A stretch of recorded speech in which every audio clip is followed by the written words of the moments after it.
les métiers de l'agriculture ouvrent des perspectives d'avenir. Il est impératif de donner envie et espoir aux jeunes Africains de s'y installer. C'est la conviction du groupe interacadémique pour le développement, le GIDE, un regroupement d'académies multidisciplinaires du pourtour méditerranéen et d'Afrique subsaharienne qui a pour objectif de mobiliser les savoirs au service d'un véritable co-développement euro-africain. Vous connaissez le problème. 6 millions de jeunes Africains arrivent chaque année à l'âge où il faut travailler.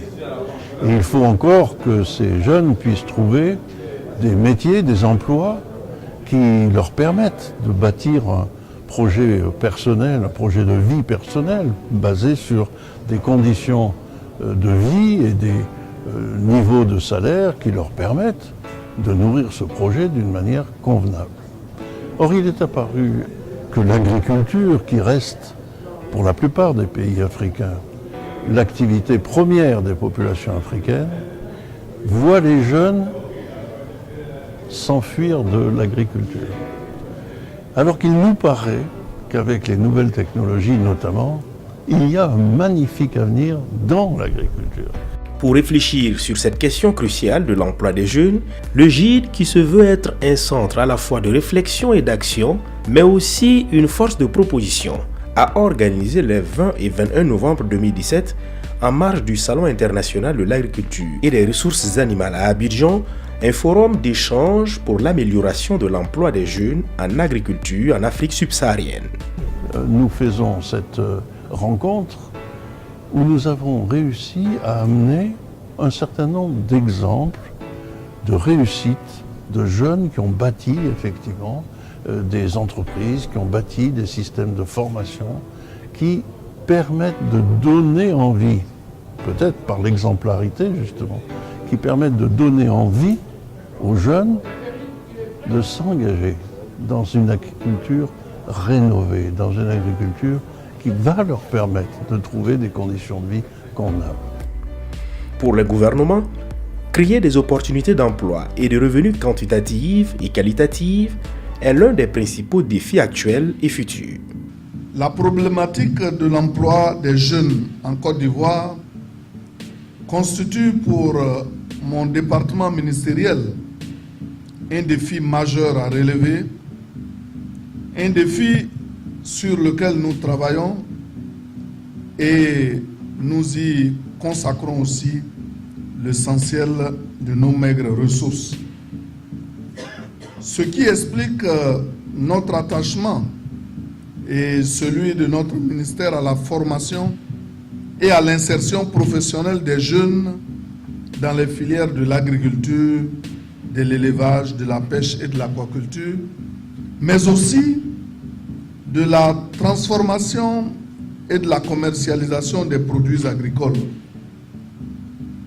L'objectif général de ce forum d'échange va dans ce sens, puisqu'il vise à améliorer l'attractivité des activités agricoles pour les jeunes des pays africains.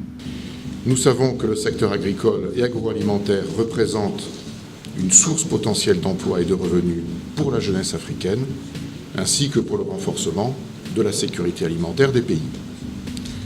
Et son rôle est bien évidemment majeur dans le développement économique des pays, mais aussi dans l'aménagement du territoire, parce qu'il participe au développement des zones rurales.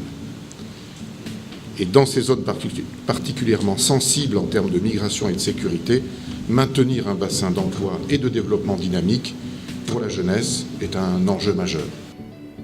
Pour le ministre sénégalais de l'Agriculture, résoudre le problème de l'emploi des jeunes passe d'abord par une rupture de paradigme. Notre premier défi collectif, c'est de transformer les demandeurs d'emploi en porteurs de projets. Pourquoi? Parce que les activités économiques actuelles ne sont pas en mesure de satisfaire les demandes d'emploi. La question, elle devient simpliste lorsqu'on pense qu'il s'agit de réfléchir uniquement sur l'adéquation emploi-formation. Nous ne sommes pas de cet avis. En ce qui me concerne, je reçois chaque jour des jeunes très bien formés, des jeunes qui ont leur place au ministère de l'Agriculture et de l'Équipement rural du Sénégal. J'ai envie de les prendre, mais je ne peux pas les prendre. Ici, on ne peut pas dire que c'est lié à une inadéquation emploi-formation. C'est lié beaucoup plus au support, au réceptacle devant effectivement prendre ces jeunes. Donc, il faut qu'on se dise, plus on transforme les demandes d'emploi en porteurs de projets, plus on crée de nouvelles activités qui vont permettre de satisfaire les jeunes pour qu'ils aient un emploi. Une vision que partage Madame Catherine Bréchignac, secrétaire perpétuelle à l'Académie des sciences en France. Alors je trouve que ce forum a extrêmement bien débuté et je dois dire qu'il est bien parti sur ce qu'a donné comme rupture de paradigme le ministre de l'Agriculture sénégalaise, où il a dit qu'il ne faut plus penser en demandeurs d'emploi mais en porteurs de projets. Ça, je trouve que c'est une phrase extrêmement forte pour les jeunes. C'est-à-dire qu'il ne faut plus que les jeunes disent on demande un emploi, ils ne sont plus demandeurs, ils sont porteurs de projets. Et donc, nous avons voulu faire sur ce forum des porteurs de projets qui ont réussi. Et pour donner l'exemple aux autres. Et je pense que c'est extrêmement bien que ces jeunes présentent leurs projets, la réussite de leurs projets, pour donner envie à d'autres de s'engager aussi dans l'entreprise et dans l'entrepreneuriat. Ce forum a été l'occasion de mettre en avant une quinzaine d'exemples de réussite de jeunes entrepreneurs agricoles, comme pour apporter la preuve qu'il est possible aujourd'hui en Afrique d'innover et de prospérer dans le secteur agricole. Ce forum est une belle vitrine, c'est un beau moyen parce qu'il y a une rencontre intergénérationnelle. Il y a des seniors qui sont des académiciens, qui ont déjà une méthode ancienne du secteur agricole et de l'agriculture, et toute une nouvelle génération qui a essayé d'entreprendre et qui a lancé des projets avec des divergences et des convergences. Donc le fait de venir débattre ensemble sur les difficultés, les réussites, peut nous aider à gagner beaucoup plus de temps, à répondre à nos difficultés rencontrées sur les terrains et pour que nos produits puissent accéder à plus de marchés, que ce soit le marché régional, sous-régional et aussi le marché international. Je suis transformatrice de produits locaux ivoiriens. J'ai une entreprise. Nous transformons les produits ivoiriens pour donner de la valeur ajoutée à nos produits agricoles. Déjà, nous commercialisons en Afrique, à Dakar, dans la sous-région. Nous commercialisons nos produits en Europe, à Paris et en Suisse. Nous commercialisons aussi nos produits au Canada, spécialement à Montréal. Il y a longtemps qu'on n'a jamais été écouté, qu'on a frappé à des portes, que des gens ne nous ont pas laissé nous entendre, ne serait-ce que nous écouter. On n'a pas eu ça. Et si maintenant on commence à nous écouter, nous pensons que c'est le départ de l'amélioration de nos conditions. Je suis venu pour prendre à part encore d'autres expériences. Voilà, nous sommes débutants dans ce domaine-là et je pense qu'en se frottant aux gens qui sont dans le milieu il y a longtemps, qui ont eu des grandes expériences, ça va les motiver à aller loin. Je sais qu'hier, tout a été dit, des gens qui ont commencé difficilement mais qui ont tenu. Aujourd'hui, ils sont avancés dans leur domaine. Je pense que ça va nous servir pour demain. Notre joie, d'une certaine manière, a été de constater qu'en quelques mois, nous avons pu réunir des dizaines d'exemples de réussite. Et alors nous avons, après cette réunion, à donner des suites à cette réunion.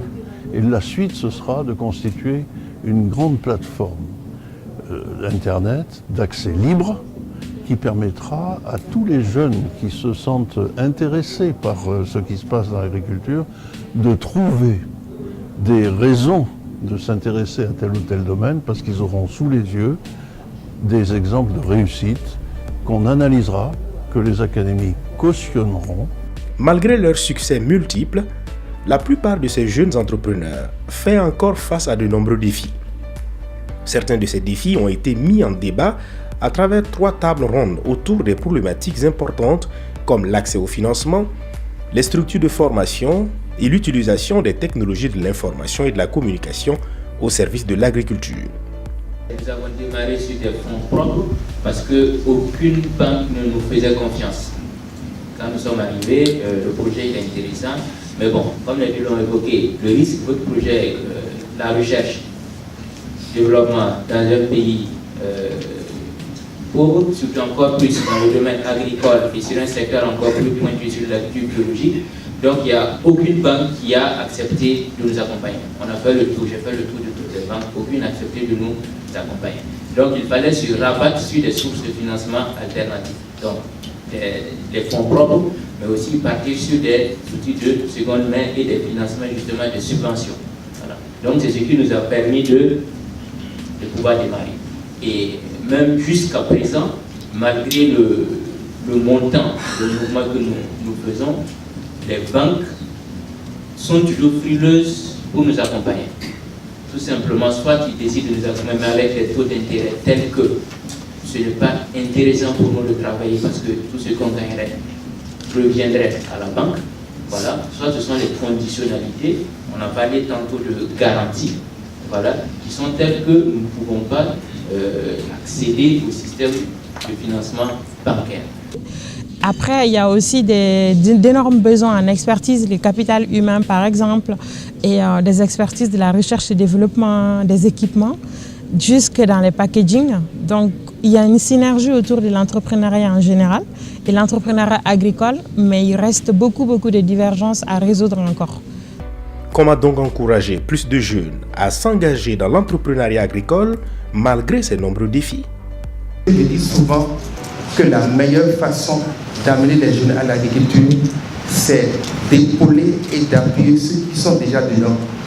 Pourquoi? Parce que si ça marche bien pour ceux qui sont dedans, on ne fera rien pour les jeunes avant qu'ils viennent. De notre expérience sur le terrain, aujourd'hui, il ne suffit pas de moderniser les moyens de production pour y attirer les jeunes générations. Il faut et surtout travailler à la rentabilité du secteur agricole. Nous avons eu des expériences ici en Côte d'Ivoire où des jeunes bien éduqués, qui ont eu de bons diplômes, ont accepté d'abandonner tout le confort en ville, aller en sous-préfecture vivre dans des conditions beaucoup plus difficiles en termes d'accès à l'électricité, au téléphone et bien sûr à des repas de qualité. Parce que simplement ils avaient vu qu'ils avaient là une opportunité d'avoir des ressources conséquentes. Ça a été le cas dans l'Anakan chez nous ici, et tout le monde le sait, dans les dernières années, a connu un essor de Bata. C'est pour cela qu'il faut que nous mettons l'accent sur la rentabilité du secteur agricole. Le dénominateur commun à toutes ces communications, c'est la passion des jeunes gens. La passion avec laquelle ils ont exposé leur expérience. J'ai aussi noté qu'ils ont choisi de faire ce qu'ils nous ont exposé ce matin. Parce qu'en Côte d'Ivoire, nous avons eu l'expérience au temps d'aujourd'hui de ce qu'on appelait le retour des jeunes à la terre. Il a souhaité que les jeunes retournent à la terre. Ils se sont tous précipités, ils se sont inscrits et on leur a donné des hectares vers Yamoussoukro à exploiter.